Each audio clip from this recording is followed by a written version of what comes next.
The purpose of this podcast is to share stories of people like you and me who often are underrepresented, are often overlooked, and are often dismissed. This podcast, when I first created it, allowed me a space to shed light on those stories, to give my account for those stories, and to give a space to where I can inform, educate, and welcome those stories. Because too often we hear people tell stories as it regards to us about people that look like me or people that look like you and may come from communities that look like the community that I grew up in or similar to it all across the world. They're often telling stories about people from these places without ever stepping foot in these places or without looking like us, without having our walks of life. And what happens when you do that is you speak from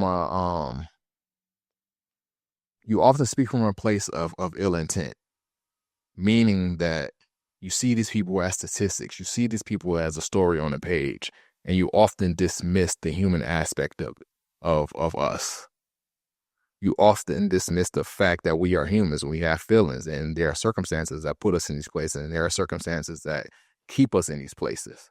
Like you can be a news anchor and read a story about violence going on in a specific neighborhood, and you will just cover, oh, this is a third or fourth crime that happened over the past 5 nights in this area. However, you will dismiss the fact that, like, how do we get here?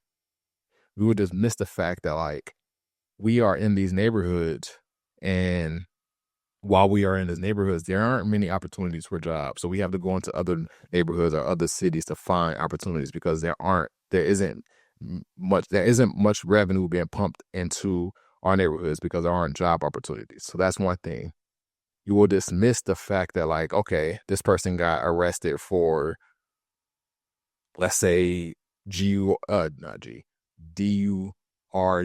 I can't spell, DRUG possession.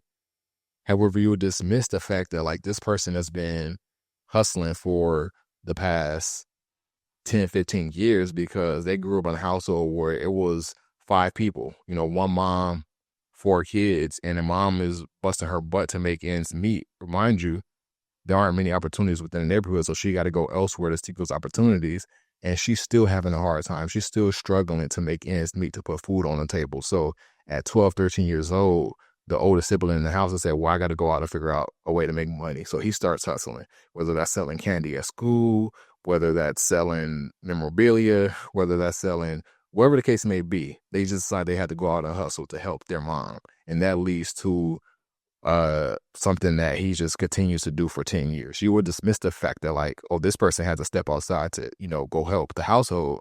And this is something he just kept on doing. You will dismiss the fact that, like, the reason why this mom is struggling to keep afloat is because she's a single parent mother.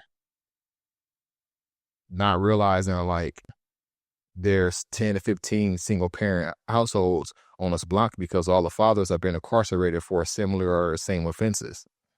So when you tell these stories, you dismiss the human aspect of our circumstances. And this podcast is a space to shed light on that, to share my point of view and also share you all point of view.